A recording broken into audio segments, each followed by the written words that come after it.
मेरे प्यारे विद्यार्थियों, आपका बहुत बहुत स्वागत, अभिनंदन आपके चहेते यूट्यूब चैनल करियर प्लस पर। आपका बहुत बहुत स्वागत। आप सभी लोग दोनों हाथ जोड़कर अपनी मां के चरणों में प्रणाम करेंगे।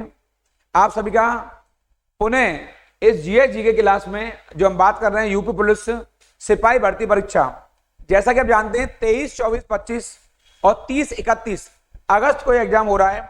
और आज जो मैं चर्चा कर रहा हूं आपसे, ये प्रैक्टिस सेट 4 पर, इसका मतलब पिछली क्लासों में 3 प्रैक्टिस सेट में मैं चर्चा कर चुका हूं।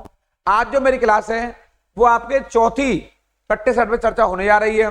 ये सारे प्रश्न बहुत महत्वपूर्ण है और मैंने लिखा है 100% यहां से आने वाला है, इसलिए अंत तक इस वीडियो बने रहेंगे आप।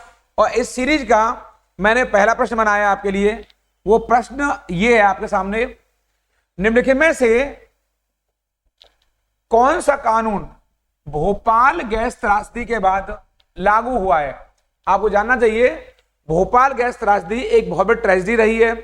इस ट्रेजेडी के चलते जो हजारों लोग प्रभावित हुए, तो एक क्वेश्चन यहां से मैं अभी बाहर बताऊंगा, पहले का उत्तर बताऊंगा।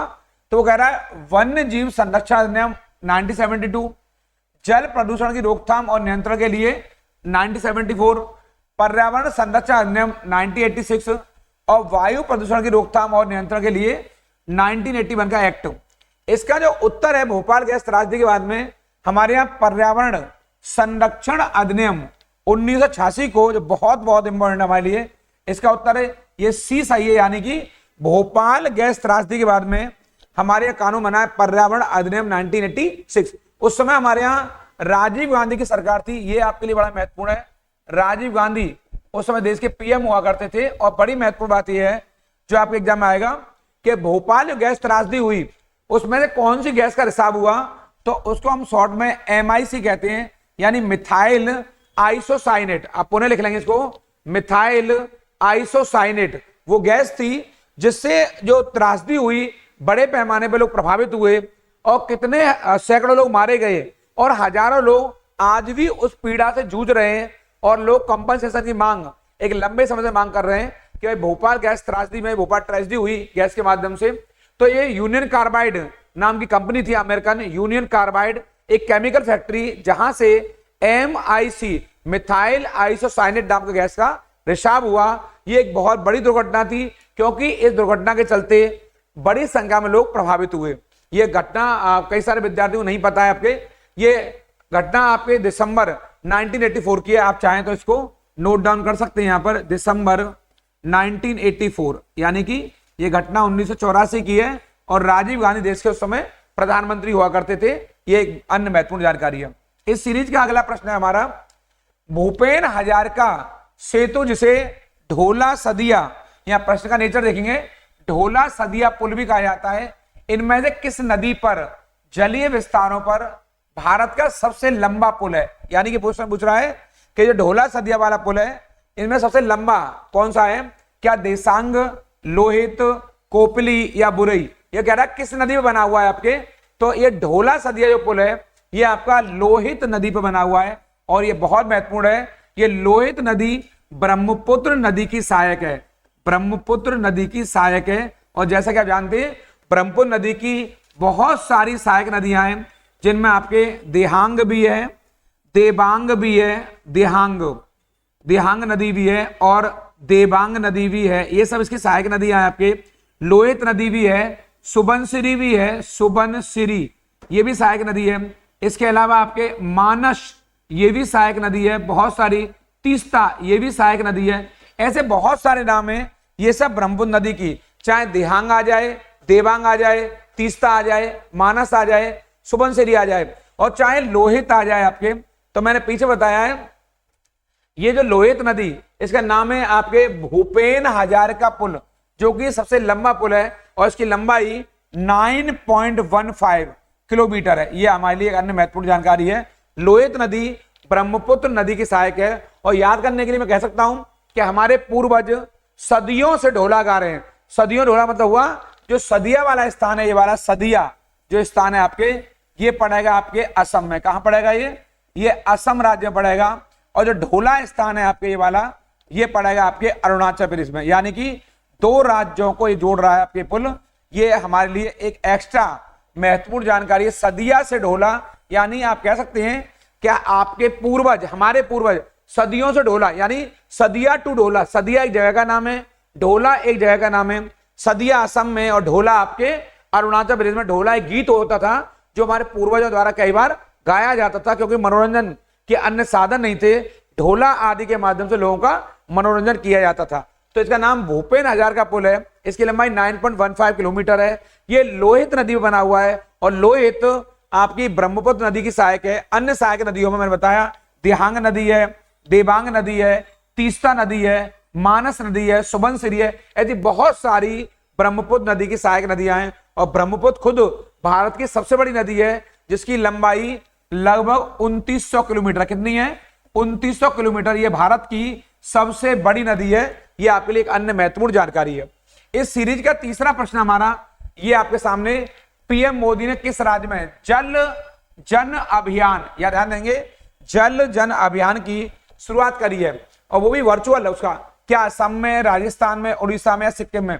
जो जल जन अभियान है ये जल को जनता तक पहुंचाने के लिए, जल को संचित करने के लिए, बचाने के लिए इस अभियान की शुरुआत राजस्थान राज्य में की गई है आपके। ये प्रधानमंत्री द्वारा वर्चुअली इस योजना का उद्घाटन किया गया, इनॉग्रेशन किया गया। ये जल को संचित करने के लिए, आप जानते हैं राजस्थान आज भी हमारा जल की समस्या से जूझ रहा है, और राजस्थान में राजेंद्र सिंह एक बहुत महत्वपूर्ण व्यक्ति हुए जिन्हें वहां पे वाटरमैन ऑफ इंडिया, जल पुरुष कहा जाता है। आप बताओगे राजेंद्र सिंह को जल पुरुष कहते हैं, क्या कहते हैं? इन्हें वाटरमैन कहते हैं। क्या कहते हैं? वाटरमैन कहा जाता है इनको आपके। ये आपके लिए महत्वपूर्ण है, यहां से जल पुरुष कहा जाता है राजेंद्र सिंह को। ये आपके लिए एक महत्वपूर्ण और एक्स्ट्रा नॉलेज है यहाँ पर राजस्थान में, क्योंकि राजस्थान आज भी हमारा जल से जूझने वाला राज्य है। इस क्रम में तीसरा क्वेश्चन है, इनमें से ये चौथा क्वेश्चन है, किस राज्य में मेरो रुख हो मेरी संतति, यानी एक योजना है मेरो रुख हो मेरी संतति नई हरित पहल। ये वाला मेरो रुख मेरी संतति नई हरित पहल, यानी पर्यावरण को कहीं ना कहीं जो हमारा इकोलॉजिकल सिस्टम है उसको वातावरण के अकॉर्डिंग, लोगों के अकॉर्डिंग बनाने के लिए कौन से राज्य ने? सिक्किम ने करी है, मेघालय ने, तेलंगाना ने, त्रिपुरा ने। मेरो रुख मेरी संतति ये योजना सिक्किम राज्य की है, बहुत इंपॉर्टेंट है। सिक्किम भारत का जनसंख्या के लिहाज से सबसे छोटा राज्य है, और आप जानते हो कि सिक्किम में कई सारी महत्वपूर्ण योजनाएं। ये भारत का पहला जैविक खेती करने वाला राज्य भी है। भारत का पहला ये ऑर्गेनिक फार्मिंग, कौन सी फार्मिंग? इसको आप नोट डाउन कर लेंगे। भारत का पहला है ऑर्गेनिक फार्मिंग। ये वाला ऑर्गेनिक फार्मिंग मतलब होता है जैविक खेती करने वाला, जैविक खेती करने वाला ये भारत का पहला राज्य आपके। और आप जानते होंगे हर घर नौकरी अगर किसी राज्य ने दी है तो वो सिक्किम राज्य है। सिक्किम जनसंख्या के लिहाज से भारत का वो राज्य है जो कि सबसे छोटा है, और इस क्रम में सिक्किम को भारत का 22वां राज्य, कौन सा? सिक्किम को भारत का 22वां राज्य जब बनाया गया था तो ये ईयर कौन सा है आपका? 1975। ये आप लोग नोट डाउन कर लेंगे। सिक्किम भारत का 22वां राज्य है और इसे 1975 में भारतीय संघ में शामिल किया गया है। इस सीरीज का 5वां प्रश्न है हमारा, निम्नलिखित में कौन सा देश रामायण से जुड़े स्थलों की पहचान कर भारत के लक्षित पर्यटन को बढ़ावा देने के लिए कार्य कर रहा है? आखिर कौन सा क्षेत्र है? क्या वो नॉर्वे राज्य है, या क्यूबा राज्य है, या आपका श्रीलंका या ग्रीस? ये सारे कंट्री हैं। कौन सी कंट्री है जो रामायण से जुड़े? तो वो स्थान श्रीलंका है। आप जानते होंगे श्रीलंका से सीधा सीधा संबंध रामायण के पात्रों से, रामायण जुड़े लोगों से है। भगवान राम ने जो माता सीता को जो बचाव किया, माता सीता को लेकर आए, वो लंका से ही लेकर आए, क्योंकि लंका का रावण माता सीता का भारत से हरण करके ले गया, और रावण का और समस्त राक्षस जाति का संहार करके और दुष्टों को दंड दिया उन्होंने। और श्रीलंका, ये रामायण जुड़े हुए जितने स्थल हैं वो सारे स्थलों को जोड़ने के लिए श्रीलंका के साथ इस टूरिस्ट को, हमारा जो टूरिज्म है उसको बढ़ावा देने में काम हो रहा है। इसको याद कर लेंगे, वो श्रीलंका है यहाँ पर। इस क्रम में आप लोग इनकी राजधानी भी याद कर लेंगे। नॉर्वे की राजधानी, क्यूबा की राजधानी, ग्रीस की राजधानी। अब पता होगा आपको नॉर्वे की राजधानी कौन सी है? ओस्लो है। कौन सी है? ओस्लो राजधानी है। क्यूबा की राजधानी हवाना है, बहुत इंपॉर्टेंट है आपके। और ग्रीस की राजधानी एथेंस है। ये आपको याद होना चाहिए ऐसी राजधानी, क्योंकि कई बार एक क्वेश्चन हमारे एग्जाम में राजधानियों से अक्सर पूछा जाता है। तो ओस्लो नॉर्वे की, क्यूबा की हवाना, और ग्रीस की एथेंस, और श्रीलंका के कोलंबो और नई राजधानी जयवर्धने नगर। यहां से इस क्रम में हम आगे चलेंगे। आपके अगला प्रश्न है, भारतीय सेना ने इनमें से किस राज्य में सबसे ऊंचा प्रतिहित राष्ट्रीय ध्वज स्थापित किया है? इनमें से क्या वो मेघालय है, छत्तीसगढ़ है, हरियाणा है या जम्मू और कश्मीर है? तो इसका जो सही उत्तर है वो है आपके जम्मू और कश्मीर। कौन सा? जम्मू और कश्मीर। यानी कि यहां पर भारतीय सेना ने, हमारी इंडियन आर्मी ने, हमारी थल सेना ने यहां जम्मू कश्मीर में सबसे ऊंचा प्रतिहती राष्ट्रीय ध्वज को स्थापित किया है। यह महत्वपूर्ण क्वेश्चन है। यह प्रश्न एग्जाम में दोबारा भी पूछा जा सकता है। पिछली बार एग्जाम में पूछा जा चुका है ये, और दोबारा फिर से इस प्रश्न की आने की संभावना है। इस सीरीज में यूपी की सरकार ने खेलो इंडिया योजना, आप जानते हैं सरकार, भारत के सभी राज्यों सरकार और केंद्र सरकार आपके खेलों को बढ़ावा देने पर कार्य कर रही हैं, और भारत खेलों की दुनिया में बहुत अच्छे प्रतिमान स्थापित कर रहा है। तो कह रहा है ये जिलों में जिलेवार, जिले ODOS यानी कि वन डिस्ट्रिक्ट वन, ये वाला वन डिस्ट्रिक्ट वन स्पोर्ट्स आपके, यानी कि एक जिला और एक खेल, यानी कि वन डिस्ट्रिक्ट वन स्पोर्ट्स, एक जिला एक खेल में शामिल करने के लिए केंद्र सरकार की सहमति कितने खेलों बनी है आपके? क्या वो 8 हैं, 9 हैं, 10 हैं या 7 है? यानी कि ODOS one district one sports, यानी ये यूपी ने शुरू किया है इसको। और आपको मालूम होना चाहिए 2018 में यूपी पहले भी एक जिला एक उत्पाद ODOP one district one product, एक जिला एक उत्पाद योजना को शुरू कर चुकी है। और अब वन डिस्ट्रिक्ट वन स्पोर्ट्स यानी कि एक जिला एक खेल, इसमें 10 खेलों को मंजूरी मिली है आपके, यानी इसके अंतर्गत 10 आपको दिखाई दे रहा है खेलो इंडिया योजना के अंतर्गत 10 जिलों के जिलेवार खेलों को इस योजना में केंद्र सरकार ने अपनी सहमति जताई है। ये यूपी के लिए एक अच्छी पहल है और यूपी वालों के लिए एक अच्छी खुशखबरी भी है, क्योंकि इसके माध्यम से कई खेलों को निखरने का मौका मिलेगा और यूपी के जो युवा हैं हमारे, उन्हें आगे बढ़ने का मौका मिलेगा। यहां पर इसके में अगला प्रश्न है, ऑपरेशन सद्भावना भारतीय सेना द्वारा किस राज्य या केंद्र शासित प्रदेश में शुरू किया गया? क्या नाम है ऑपरेशन सद्भावना? ये भारतीय आर्मी द्वारा शुरू किया गया अभियान है। क्या दिल्ली में, पौंडचेरी में, लक्षद्वीप में या लद्दाख में? तो आपको जानना चाहिए भारतीय सेना द्वारा ये बहुत बड़ी पहल की गई है और इसको लद्दाख में हमारी सेना ने शुरू किया है आपके। यानी कि भारतीय सेना द्वारा ऑपरेशन सद्भावना ये लोगों को जोड़ने का एक अभियान है, ताकि लोगों में समरसता, प्रेम, भाईचारे को बढ़ाया जा सके। ये भारतीय सेना द्वारा, इंडियन आर्मी द्वारा चलाई गई एक बहुत महत्वपूर्ण पहल है। यहां से याद कर लेंगे इसको, नाम है ऑपरेशन सद्भावना। भारत के निम्नलिखित में से किस राज्य में दुनिया के सबसे लंबे railway platform? One liner question है आपके। ये कर्नाटक, बहुत आसान आंसर इसका, मैं ज्यादा आगे जाऊंगा नहीं। कर्नाटक का हुबली जिला है आपके, हुबली, यहां पर कर्नाटक के हुबली में इसको सबसे लंबा रेलवे प्लेटफॉर्म बनाया गया। इससे पहले जो लंबा प्लेटफॉर्म था वो आपका गोरखपुर यूपी में हमारे यहाँ पर, उससे पहले कलकत्ता में, ऐसे अलग अलग रहे। पर फिलहाल दुनिया का सबसे लंबा जो रेलवे प्लेटफॉर्म है वो कर्नाटक का हुबली है। इसको लड़के जाएंगे, कर्नाटक के हुबली में सबसे लंबा रेलवे प्लेटफॉर्म है इस समय वर्तमान में। इसका उत्तर आपके कर्नाटक यहां से। अगला हमारा इस सीरीज का, जब नगद आरक्षित अनुपात RBI द्वारा CRR बढ़ाया जाता है तो क्या होता है? ये CRR कैश रिजर्व रेशियो क्या कह रहा है? अर्थव्यवस्था में पैसे की आपूर्ति को बढ़ाएगा, अर्थव्यवस्था में पैसे की आपूर्ति कमी लाएगा, या शुरुआत में आपूर्ति बढ़ाएगा लेकिन बाद में स्वतः घटाएगा, अर्थव्यवस्था में पैसे की आपूर्ति पर कोई प्रभाव नहीं डालेगा। इसका मतलब होता है जो CRR है उसके चलते अर्थव्यवस्था में यहां पर पैसे की आपूर्ति में कमी आएगी। क्या आएगी? पैसे की आपूर्ति में कमी आएगी। किससे? CRR से। अब प्रश्न ये है CRR क्या होता है? आपको जानना चाहिए RBI द्वारा कुछ रेट्स जारी किए जाते हैं, उन्हें मौद्रिक नीति कहते हैं। क्या कहते हैं उनको? मौद्रिक नीति कहते हैं, यानी कि मॉनेटरी पॉलिसी कहते हैं आपके। और इस मौद्रिक नीति को, मॉनेटरी पॉलिसी को कौन जारी करता है? RBI जारी करता है। तो CRR का रूल होता है आपके, बैंकों को अपने पास एक निश्चित मात्रा में रिजर्व रखना होता है, और इसका फॉर्मूला यह है, वो रिजर्व क्या चीज है? वो बैंकों के द्वारा रखा गया रिजर्व 3% से कम ना हो और कम ना हो, बहुत महत्वपूर्ण है, और 15% से ज्यादा ना हो। ये आपके लिए काम की बात है, ज्यादा ना हो। यानी कि जो CRR है वो किसी भी कीमत पर 3% से कम नहीं होना चाहिए और 15% से ज्यादा ना हो, इसके बीच में होना चाहिए। और इस कैश रिजर्व रेशियो को, नगद आरक्षित अनुपात को कौन जारी करता है? आरबीआई जारी करती है।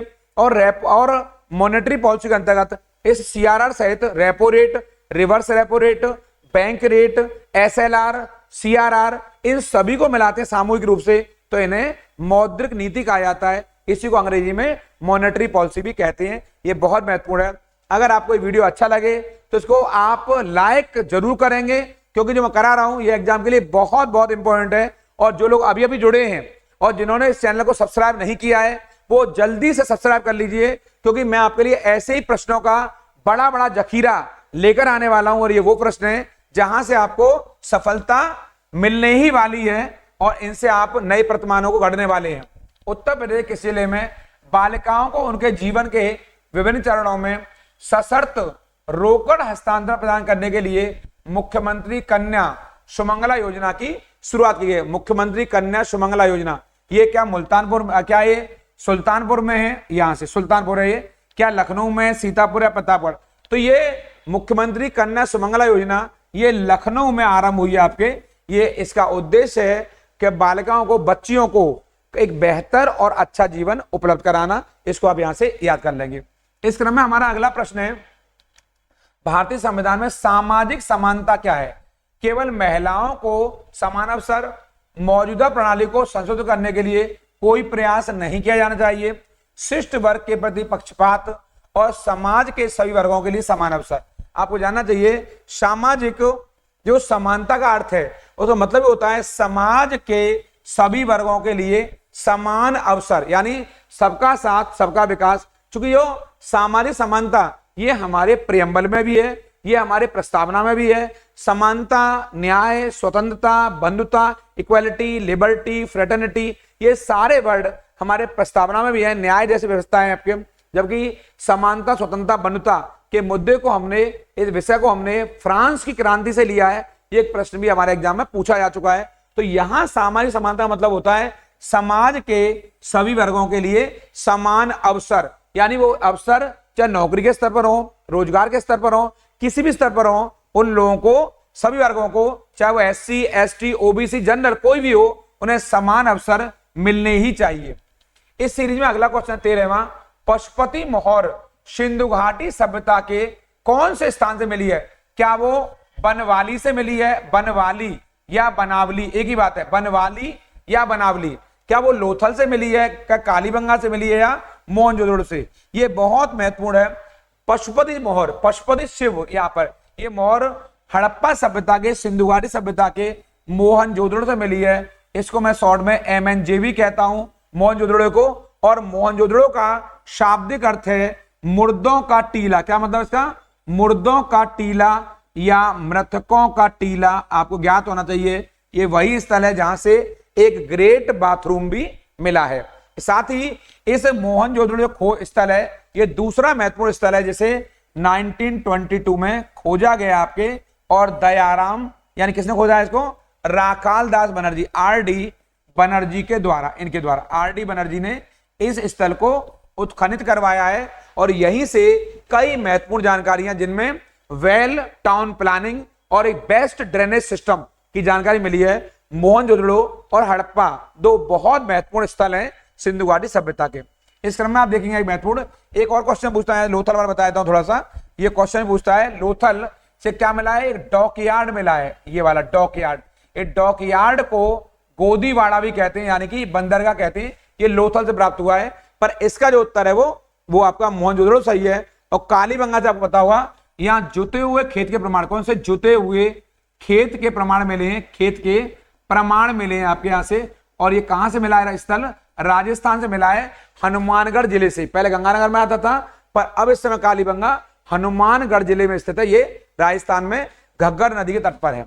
इस क्रम में, और जो बनवाली है ये वाला स्थल, ये हरियाणा के हिसार से, हरियाणा के हिसार जिले से मिला है, यहां से हिसार जिले से। और यहां से मिट्टी का एक हल, कैसा हल? मिट्टी का एक हल मिला है यहां से। इन सब चीजों को याद कर लेंगे। यहां से लोथल बता दिया मैंने आपको, जो गुजरात से मिला है, डॉकयार्ड मिला है, गोदीवाड़ा मिला है, बंदरगाह मिला है, यहां से कालीबंगा से जुते हुए खेत के प्रमाण मिले। इस सीरीज का अगला प्रश्न है इनमें से किस राज्य में विश्व का सबसे बड़ा नदी द्वीप, सबसे बड़ा, क्या मध्य प्रदेश में, गोवा, असम या केरल में? सबसे बड़ा नदी द्वीप जो बना हुआ है वो आपका असम में। कहां पर है वो असम में है। ये सबसे बड़ा नदी द्वीप है और इस द्वीप का नाम क्या है? माजुली। क्या नाम है? माजुली द्वीप है। कौन सा द्वीप है? माजुली द्वीप है आपके। और ये द्वीप ब्रह्मपुत्र नदी के मध्य में, कहां पर? ब्रह्मपुत्र नदी के मध्य में स्थित है। यानी कि क्वेश्चन अगर आता है कि विश्व का सबसे बड़ा नदी द्वीप कौन सा है, तो आप बताएंगे वो माजुली द्वीप है जो कि असम राज्य में स्थित है। और कौन सी नदी, तो बताएंगे ब्रह्मपुत्र नदी मिलेगा ये, इसका नाम है माजुली द्वीप, जो बहुत हमारा इंपॉर्टेंट है। इस क्रम में आप आगे देखेंगे, इनमें से कौन सा शरीर की सबसे छोटी हड्डी है? कौन सी? जांग की हड्डी या पश्च कपालित हड्डी या रकाब स्ट्रेपीज या फिर अंतरजंगा, ये वाली? तो सबसे छोटी जो हड्डी होती है आपके वो स्ट्रेपीज होती है आपके वाले, रकाब बोलते हैं इसको हिंदी में और इसको अंग्रेजी में स्ट्रेपीज बोलते हैं। ये कान की हड्डी होती है आपके, कहां की होती है? कान की। और कान में 3 हड्डियां होती हैं, बाह्य कर्ण, मध्य कर्ण और निचला हिस्सा। ये मध्य कर्ण यानी कि मिडिल पार्ट में होती है कान के।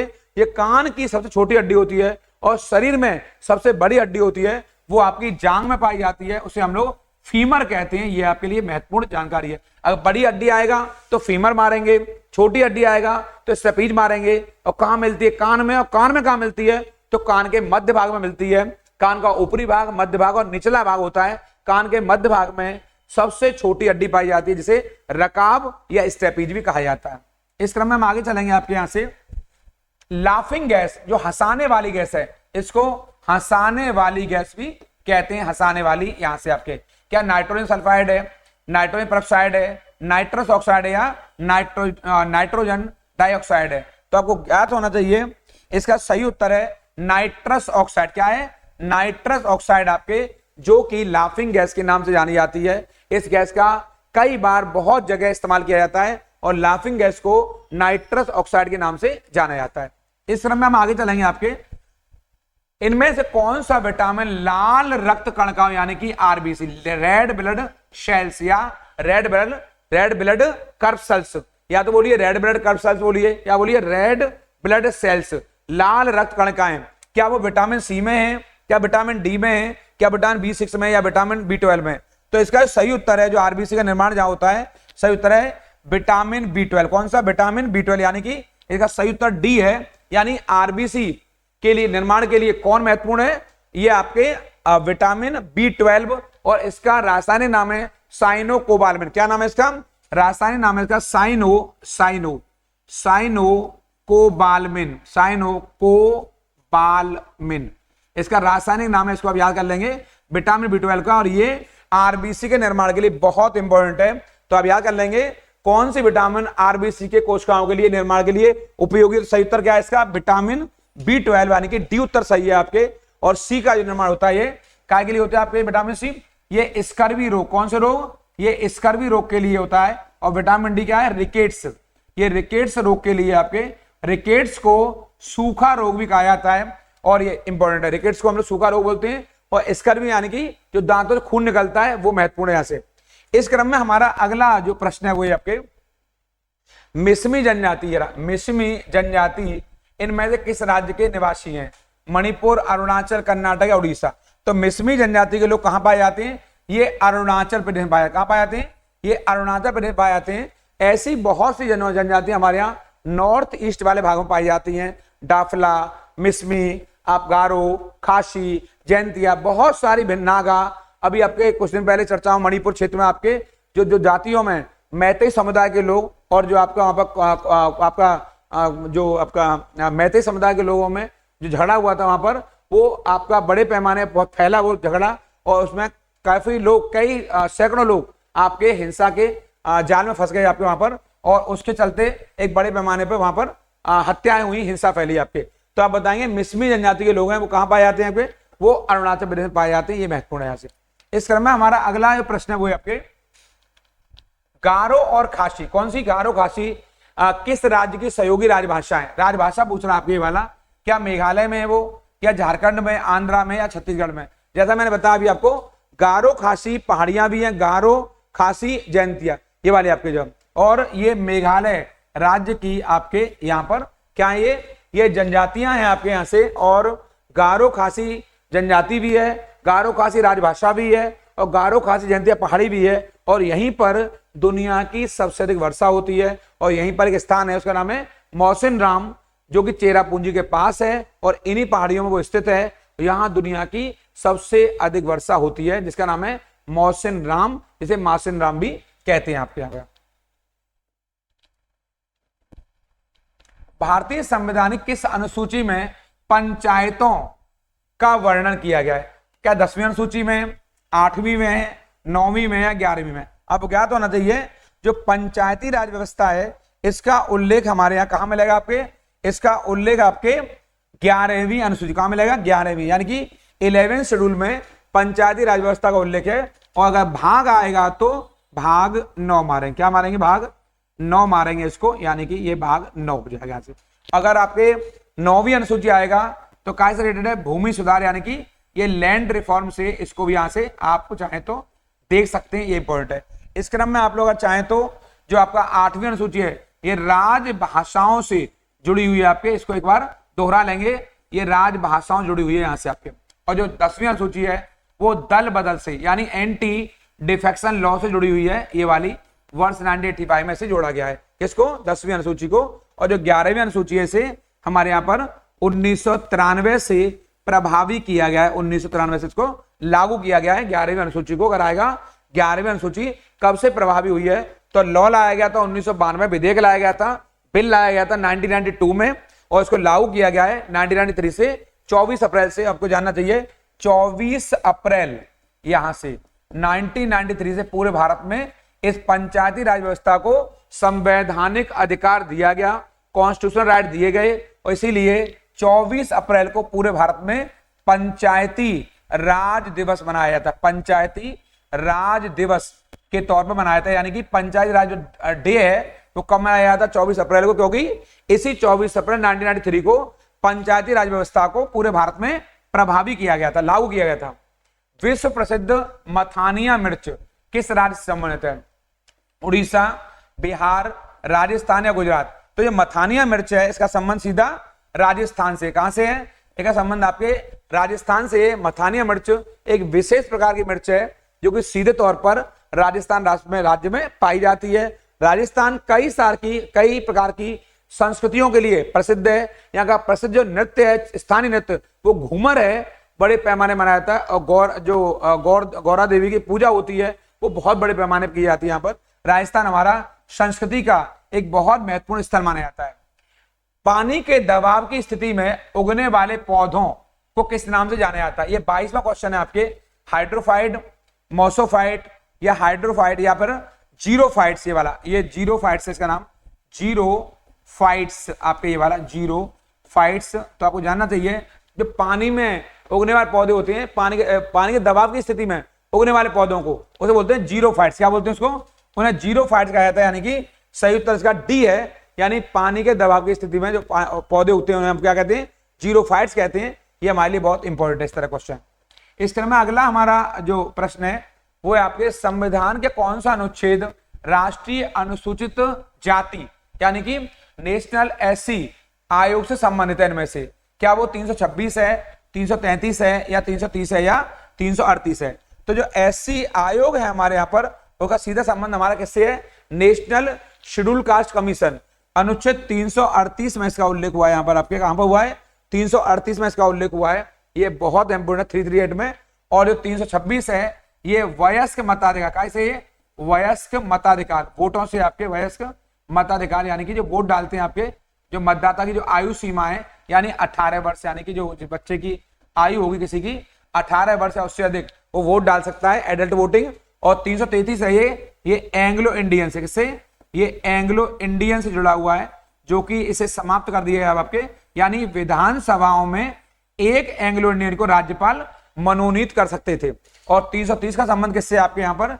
ये 330 लोकसभा में एससी एसटी के आरक्षण से, एससी एसटी के आरक्षण से, इसको याद कर लेंगे आप लोग। यहाँ पर ये मैंने आपको अतिरिक्त ये कुछ आर्टिकल बता दिए हैं। ऐसा क्वेश्चन अगर आएगा कि अनुच्छेद 330 का संबंध किससे है, तो लोकसभा में एससी एसटी अनुसूचित जाति और अनुसूचित जनजाति के लोगों को जो आरक्षण दिया गया, रिजर्वेशन दिया गया है, उससे जुड़ा हुआ है। और जो 333 है वो एंग्लो इंडियन समुदाय से, आंग्ल भारतीय से, यानी कि विधानसभा में राज्यपाल जो एक एंग्लो इंडियन को जो नॉमिनेट करते थे उसका यहां उल्लेख हुआ है। वर्तमान में एंग्लो इंडियन को आरक्षण समाप्त कर दिया गया है। ये बात हो रही 2019 की। 2019 में एक हमारे यहां अमेंडमेंट लाया गया है 104 कॉन्स्टिट्यूशनल अमेंडमेंट एक्ट, 104वां संविधान संशोधन अधिनियम, जिसके द्वारा अनुच्छेद 331 और 333 दोनों निष्प्रभावी हो गए। 331 बोले तो लोकसभा में राष्ट्रपति द्वारा जो 2 एंग्लो इंडियन समुदाय के लोग, कितने, 2 एंग्लो इंडियन समुदाय के लोगों को राष्ट्रपति नॉमिनेट करते थे, अब नहीं करेंगे। और राज्य की विधानसभा में, स्टेट लेजिस्लेटिव असेंबली में जो राज्यपाल एक व्यक्ति को नॉमिनेट करते थे वो अब नहीं करेंगे। यानी एंग्लो इंडियन के आरक्षण को 2019 से समाप्त कर दिया गया है 104 कॉन्स्टिट्यूशनल अमेंडमेंट एक्ट से। तो इसको आप देख लेंगे यहां से। इसका संबंध, प्रश्न का उत्तर यह है 338। अगला प्रश्न है टोडरमल। टोडरमल इनमें से किस नाम से जाना जाता था? तो टोडरमल आप जानते हैं खाने आजम, खाने खाना, अजराउद्दीन या मुशर्रिफ ए दीवान। तो आपको जानना चाहिए टोडरमल वित्त मंत्री रहा है, उसे मुशर्रिफ ए दीवान, यानी कि टोडरमल अकबर का बहुत बड़ा वित्त मंत्री था। अकबर महान जो कि मुगल शासक रहा है आपके, और अकबर के शासनकाल में टोडरमल नवरत्नों में से एक रहा है। किसमें रहा है? नवरत्नों में से एक रहा है। और टोडरमल आपके गुजरात का राजा भी था, गुजरात का राजा भी था, यानी कि इसे मुशर्रिफ ए दीवान, ये इसका उपनाम है राजा टोडरमल का। और इसी टोडरमल ने क्या आइन ए दहसाला, कौन सी? आइन ए दहसाला नामक एक पद्धति चलाई जिसके आधार पर कर का निर्धारण होता था। यानी कि राजस्व जो लिया जाता है वो लिया जाता है आइन ए दहसाला के आधार पर। यहां पर यानी पिछले 10 सालों के आधार पर लगान का निर्धारण किया गया और नाम पड़ा आइन ए दहसाला। ये अकबर का वित्त मंत्री था, आज के समय में से फाइनेंस मिनिस्टर कह सकते हैं, और मुगल काल में इसको मुशर्रिफ ए दीवान कहा जाता था। तो टोडरमल अकबर के नवरत्नों में से एक रहा और इसने आइन ए दहसाला नामक पद्धति चलाई और गुजरात से सीधा संबंध इसका था।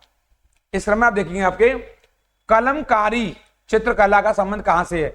उत्तर पूर्व भारत में बांस हस्तशिल्प पर एक हस्तनिर्मित चित्र, उत्तर पश्चिम भारत में हास्य चित्र सजावटी रेशमी कपड़ा, भारत के पश्चिमी हिमालय क्षेत्र में एक ब्लॉक चित्र ऊनी कपड़ा, या दक्षिण भारत में हाथ से रंगा हुआ एक सूती कपड़ा। तो इसका सही उत्तर आपका ये चौथा है, दक्षिण भारत में हाथ से रंगा हुआ एक सूती कपड़ा, यानी कि जो आपके कलमकारी चित्रकारी है साउथ इंडिया में हाथ से सूती कपड़े पर कुछ आपके रंगा जाता है आपके, उसे बोलते हैं कलमकारी। ये एक बहुत महत्वपूर्ण आपके चित्रकला थी।